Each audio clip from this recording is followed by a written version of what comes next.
Hello and welcome to another episode of Ron's Library and Ideas. This is Ron speaking. And today we're going to be continuing in the book Satan, an autobiography as told to Yehuda Berg.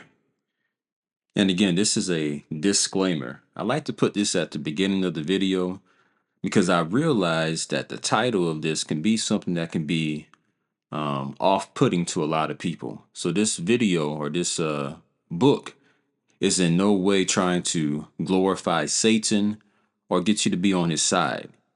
But it is a book that's trying to get you to understand your adversary better. You were born into a challenge. This is a war that you were born into. And you have all the tools that you need to succeed. But this book is a means of giving you some more information so you can know your enemy just a little bit better. For those of you tuning in for the first time, this is what the opening leaflet of the book says. Using the literary device of an as told to autobiography, Yehuda Berg here explains the true nature of the adversary. According to ancient Kabbalistic wisdom, we learn that Satan, which translates from Aramaic as the adversary, is not really the name of a horned devil, but the description of an opposing force that resides within all of us, manifesting as a recurrent voice of uncertainty and negativity, wreaking havoc throughout the world. Indeed, Satan is actually another name for ego, the part of ourselves that stands in the way of our connection to the light, the source of all positive energy. Okay, so let's continue with chapter 9, the Revelation Revisited. Mount Sinai. Let's revisit the site of the most famous event in the history of the Judeo-Christian world, the revelation on Mount Sinai. Since I am trying to teach the widest possible audience with this, my first public communication with humanity, I will summarize the traditional Sunday school version of the story of Moses and the Ten Commandments for those not familiar with it. Academics, scholars, and religious fanatics, bear with me. Here's how the story goes. 3,400 years ago, 600,000 Israelites were slaves in the land of Egypt. God sent a man by the name of Moses to free the Israelites. Moses led them on a journey out of Egypt through the desert all the way to Mount Sinai. Moses climbed the mountain while the Israelites set up camp. God gave Moses 2 stone tablets inscribed with the 10 Commandments. While Moses was away, the Israelites began to party. Their clubbing made the wildest raves of the 80s and 90s look like a Victorian tea party by comparison. But after a while, the Israelites began to panic. They worried that Moses might not come back.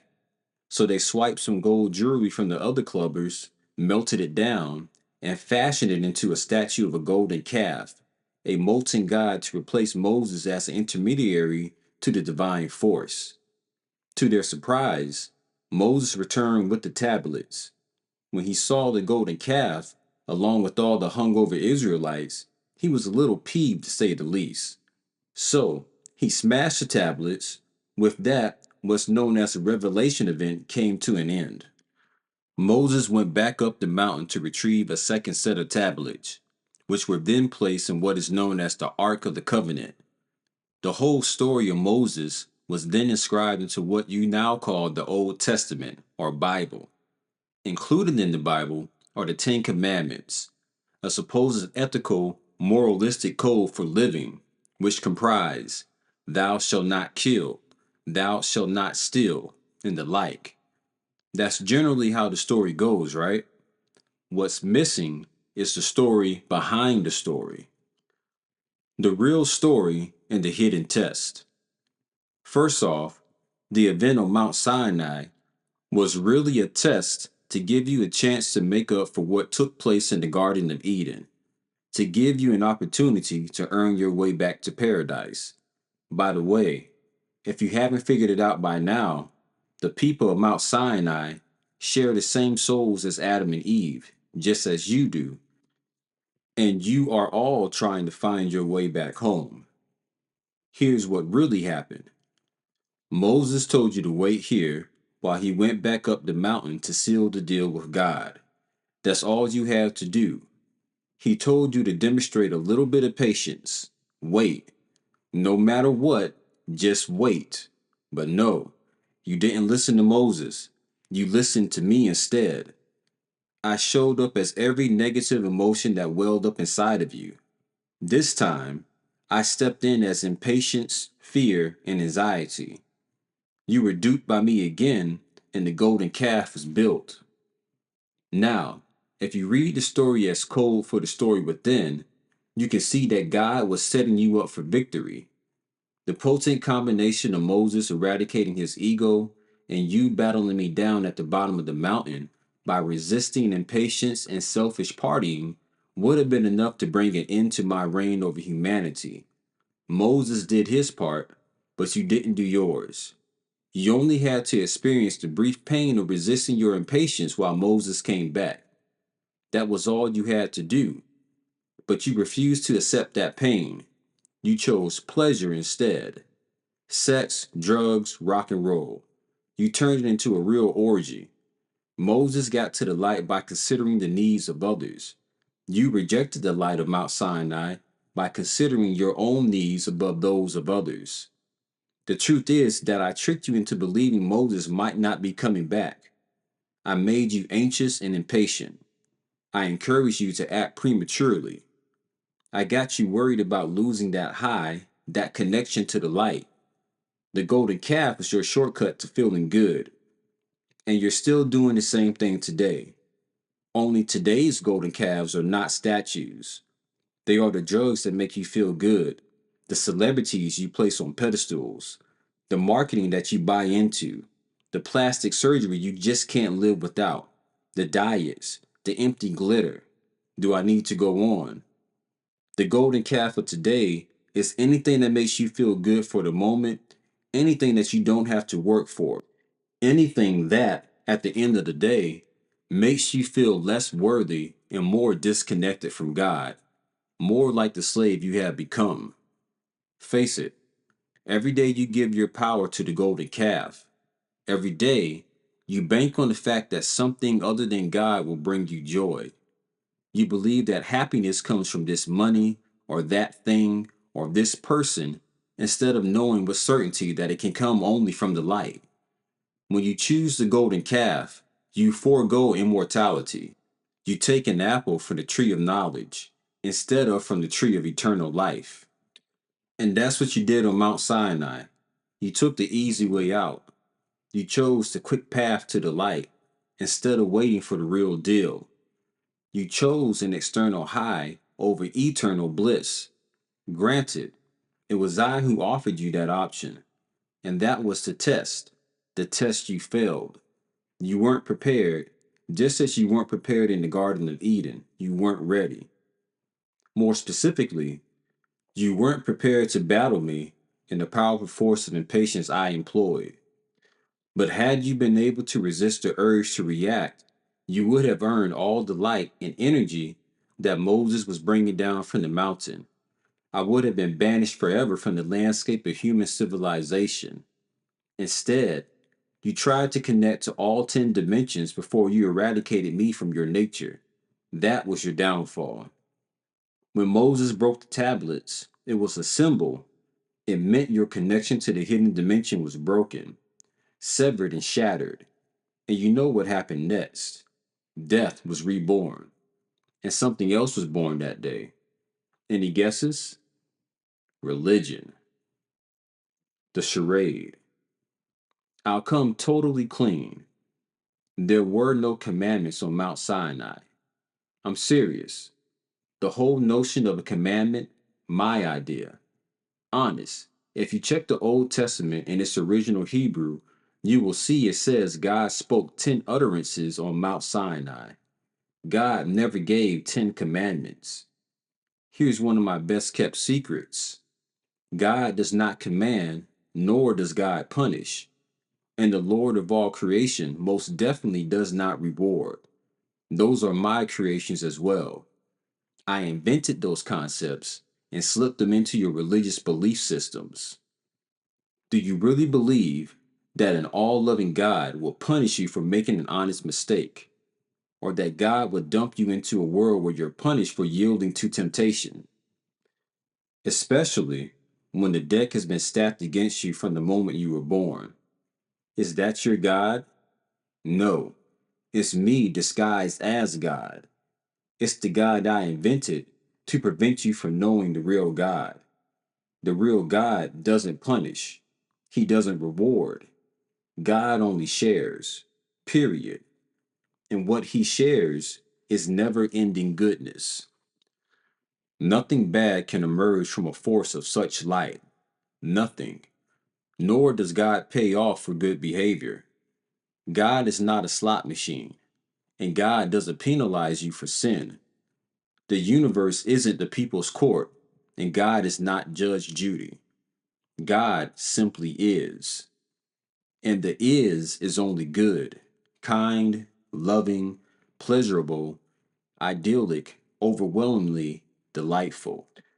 The Invisible Man. I admit that even I laugh when George Carlin used to rant about religion and God. I used to catch his act in Vegas whenever I got the chance. I gave George my best shot, got him hooked on drugs and on ego. But George busted me on the whole religion/God thing. George figured it out. Incredibly, instead of igniting an uprising against religion, George's rant just made people laugh.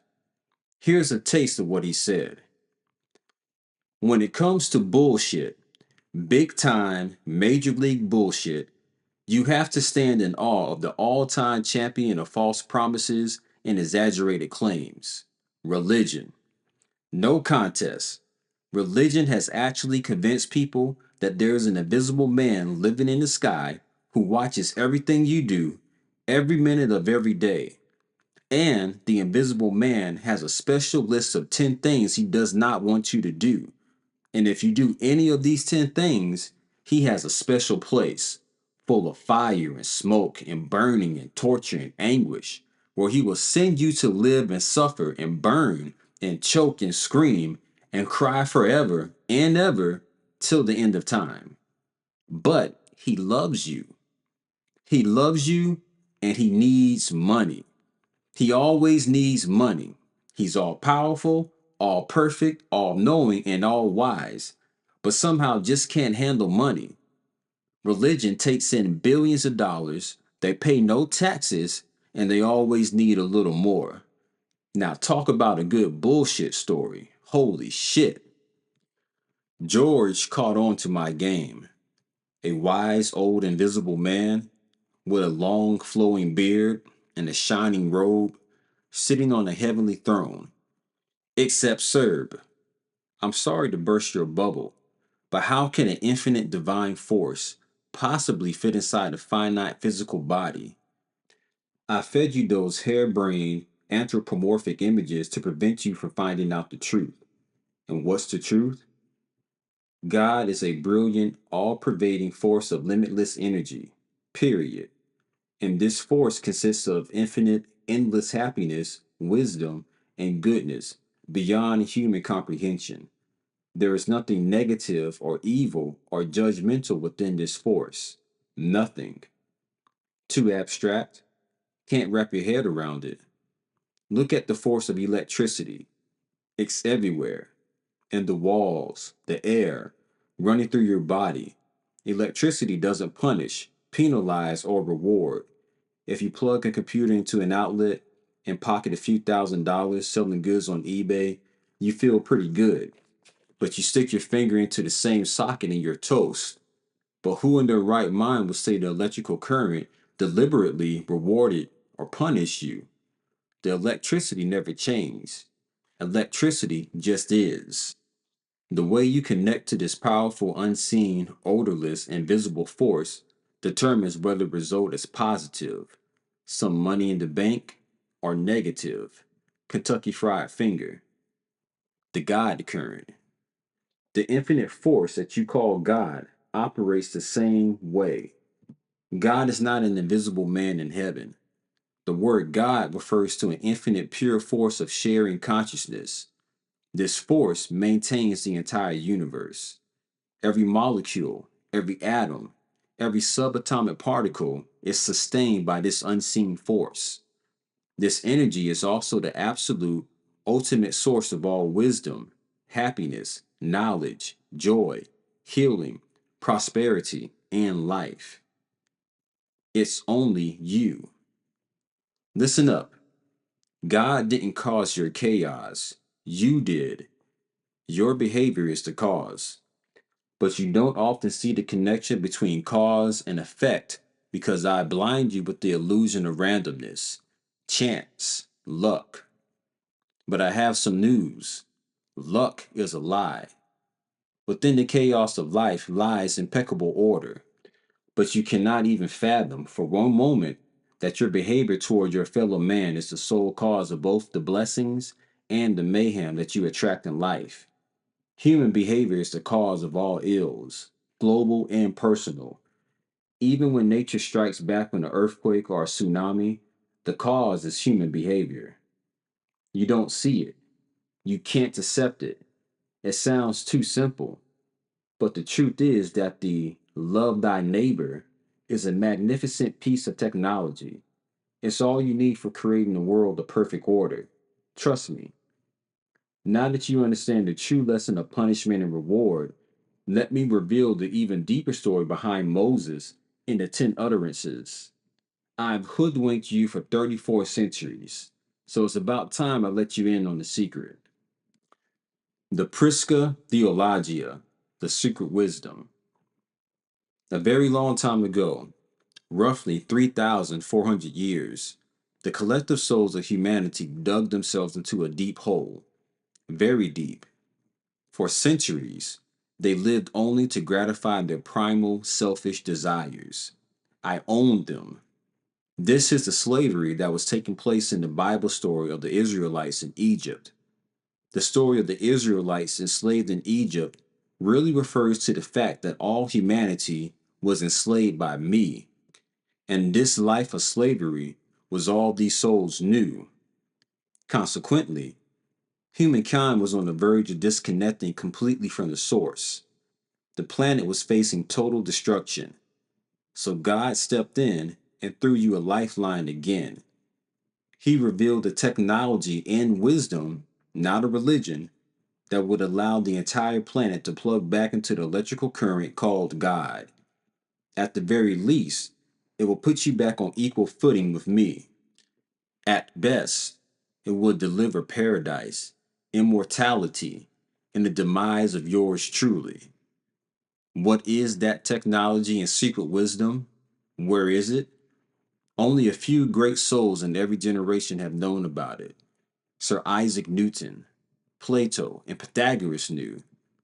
So did Theophilus Gale, the renowned 17th century philosopher, and Jonathan Edwards, America's most fiery theologian to the list, and the infamous Count of Mirandola, also known as Giovanni Pico, a great Christian mystic and a man of enormous intellectual power. Gottfried Leibniz, inventor of calculus during the Renaissance, also understood this technology. These men believed that all the world's wisdom, including religious wisdom, Greek philosophy, and science, had its roots in the secret wisdom given to Moses on Mount Sinai. They called it Prisca Theologia, which means the most ancient theology, or primordial wisdom.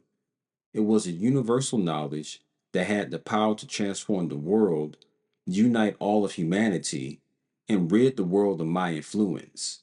In Aramaic, it's called the wisdom of truth. You can imagine that I had to make sure most people never caught on to this idea. So I twisted it, corrupted it, and made sure you called it religion. But Newton and Company understood that organized religion was never part of the deal at Mount Sinai. Never. I am not saying the Bible was false. I am simply saying that the true meaning of the Bible was hidden by design underneath the literal text. To find it, You've got to do a little digging, some searching and studying. Throughout history, I convinced you that there was no hidden meaning behind the Bible. I told you to follow it literally, blindly, and you listened. In fact, many of you right now will have a difficult time believing this, but that's your problem. I'm just doing my job. But many of the most brilliant thinkers in history, from Newton to Plato, knew there was a Prisca Theologia, a secret wisdom that unlocks the hidden truths of the Bible. The way of spiritual wisdom. When you grasp the Prisca Theologia, the inner meaning of a biblical text, the Bible does something quite remarkable. It unleashes divine forces that can transform your world by transforming you. Specifically, each time you find a secret inside the Bible, that wisdom eradicates a measure of my influence from your life. That is the only reason to learn the Prisca Theologia. It's not to become wiser or intellectually superior. It's about becoming better able to handle the tests so you can limit my influence on your consciousness. And as I become less powerful, all the peoples of the world will come to recognize their unity. They will come to know that I alone was behind all the hatred, conflict, war, and dying that took place across the landscape of human civilization. Through the Prisca Theologia, the hidden wisdom, the Bible becomes a path to immortality and eternal happiness. If, however, you read the Bible literally, it becomes a force of death. Having a hard time believing that? You think it's a coincidence that for 2,000 years, more killings have taken place in the name of religion than from any other single cause? The Bible is like electricity. Study it literally, and you've got a finger in the socket. Probe its hidden meaning, and electricity lights up your life. This is why the great minds of history searched the world for the secrets locked in the Bible.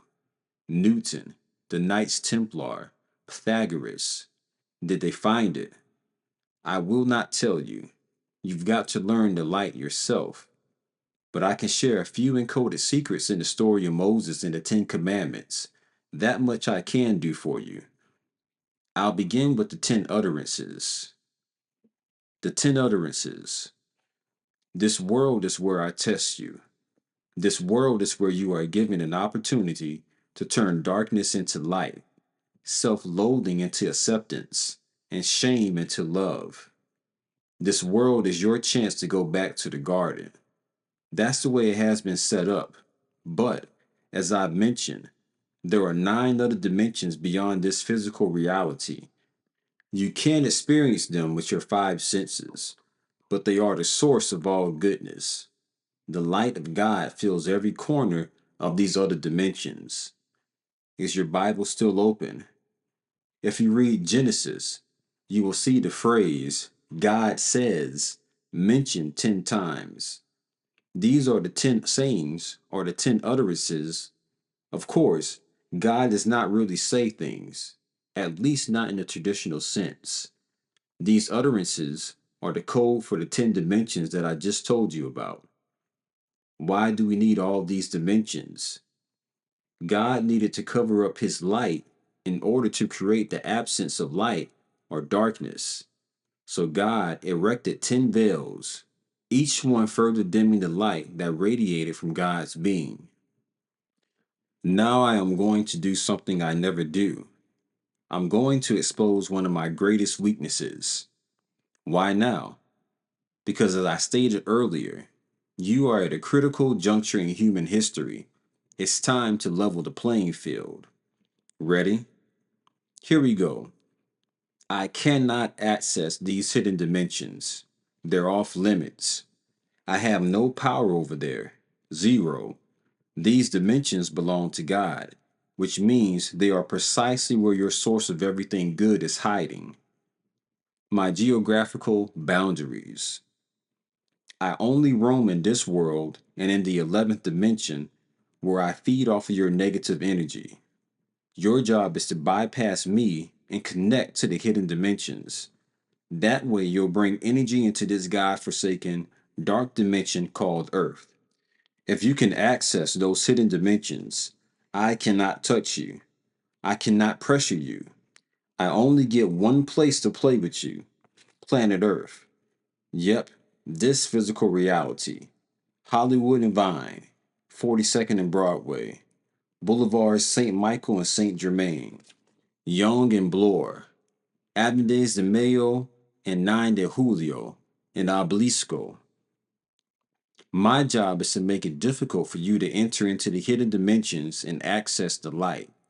I throw you curveballs, send you on detours, place obstacles before you, all so that you can overcome me and earn your right to reconnect to those dimensions of light, the garden, paradise. So, we have two realms, the realm of darkness, look around, and the realm of light composed of 9 dimensions, look within. Together, they form the 10. And this, my friends, is a spiritual system. If you ever intend to beat me, you must know that this system is the key, the gateway, the connection, the way back home to God. When you know this, it works every time, not just sometimes. How do you come to know something? Only through personal experience. You can't take somebody's word for it. You can't just believe in something. You have to know. Because knowing something means you're batting 1,000. You're 10 for 10. Believing something, on the other hand, means you're batting 200. 2 for 10. Who in their right mind wants to choose a life where they are only getting 20% of what they want to make them happy? The belief game. Knowing is at the heart of endless happiness, but you continue to rely on mere belief. Not only that, but you argue over whose belief system is correct. The Bible in Genesis 4:1 says, Adam knew Eve and she bore Cain. When you read the Bible literally, it sounds like every woman that a man knows will soon be carrying his love child. Ludicrous, I'm sure you'll agree. The Prisca Theologia reveals the truth. Adam and Eve are metaphors in this particular passage. Eve is a metaphor for humanity. You, Adam, is a metaphor for the divine light, the simplest, deepest happiness you could ever imagine. The only way to connect earth with the divine and you with true happiness is through knowledge. See what's really going on here? When the Bible says Adam knew Eve and she bore Cain, the word knew is a stand in for knowledge.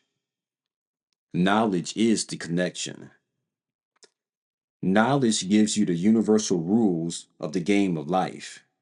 Knowledge allows you to connect yourself to the divine, to connect yourself to unending contentment. You access the hidden dimensions when you pass a test or grow from a failed test. Are you starting to get a sense of where this is heading? Darkness and suffering occur when you disconnect yourself from these hidden dimensions of light. It's no different than unplugging a lamp from the wall.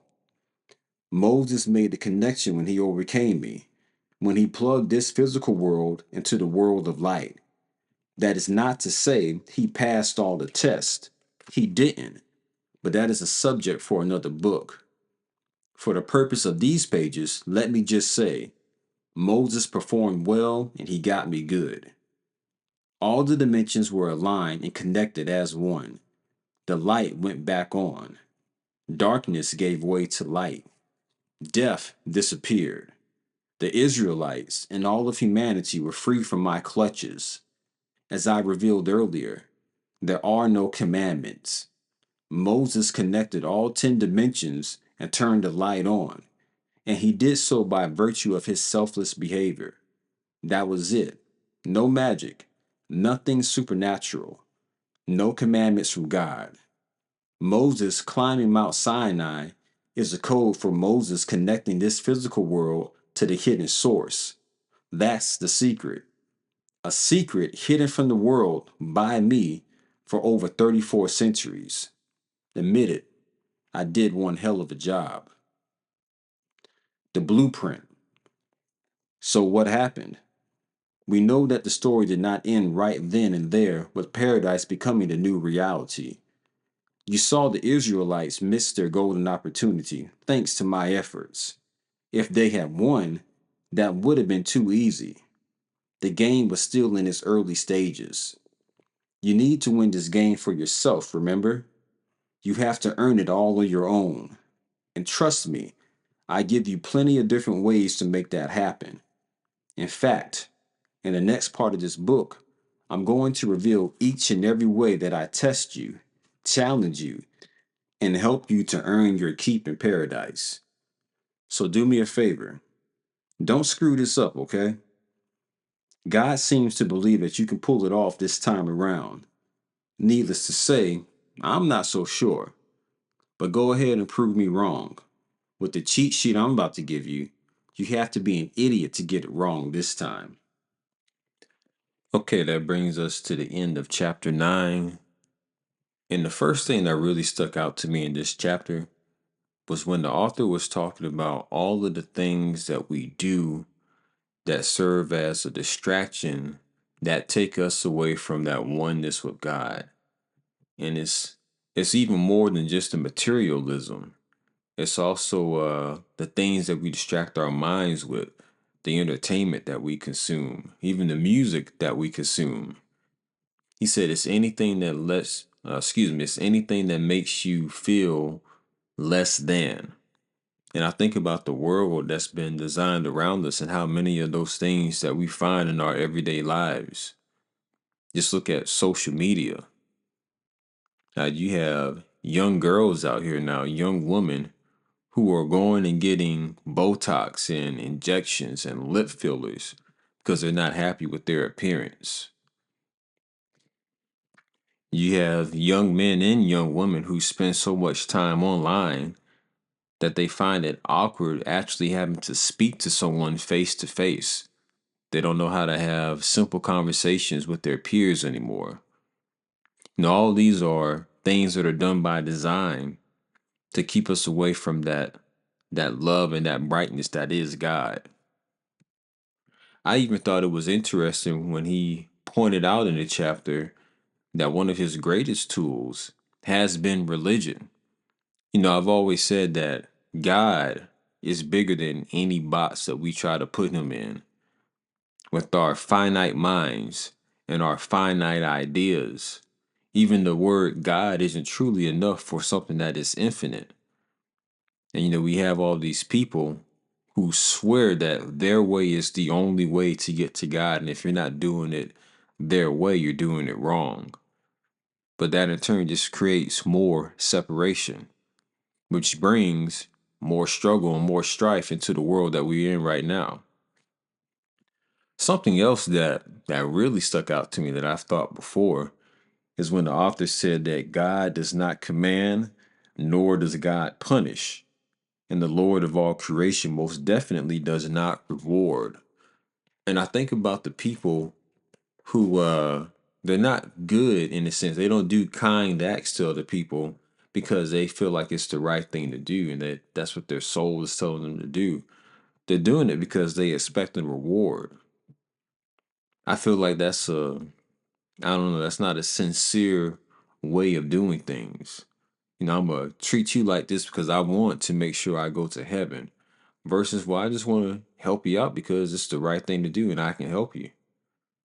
It's that fear of having a punishment versus having a reward. I can definitely see how that's a man-made idea. It's even this idea where they say God is a jealous God. And I think about that, like how are they going to put that emotion on God and say he's jealous? That seems like such a petty thing for the creator of all creation to have to deal with. And then, that's when I realized, okay, this is something that the ego is putting onto this. This is just another trick. Something that I know is going to be a good idea for us all to do. That the author talked about. He said, you're not supposed to take the Bible literally. It's written in code. And you have to go through and read it for yourself to decode it. I think that's a fun challenge to put together for yourself. Go back and actually read this for yourself and see what it says and see how it makes you feel. What do you think about it? It's one of those things to where it can be a lifelong study, but I think a lot of us get to a point to where we feel like, well, I know enough. I don't need to know anything else. And that, my friends, is a mistake. There's always more to know. C. Freeman L. said, uh, he was quoting the know thyself that's written on a wall in Egypt somewhere. But he said, that's directed towards yourself. Whenever you think you've learned everything there is to know about yourself, go back and look some more. You'll always find there's a little more because you're a constantly evolving creature. Your experiences is constantly changing you. You're always adding more onto yourself. So never get to the point to where you feel like, well, I know enough. Knowledge is infinite. Y'all should see the books that I have on my to be read list. Like I have books that I buy, haven't gotten a chance to read through them all the way, but I'm excited to have them to know that I have more that I can dive into.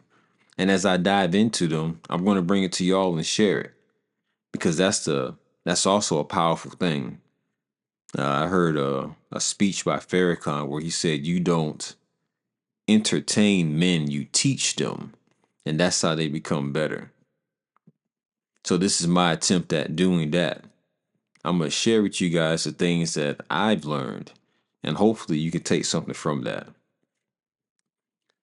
So I believe this video has gotten long enough. Let me know what you think in the comments. Share this video or share this series with someone that you think can use this information. I appreciate you guys listening. You're really helping my channel to grow.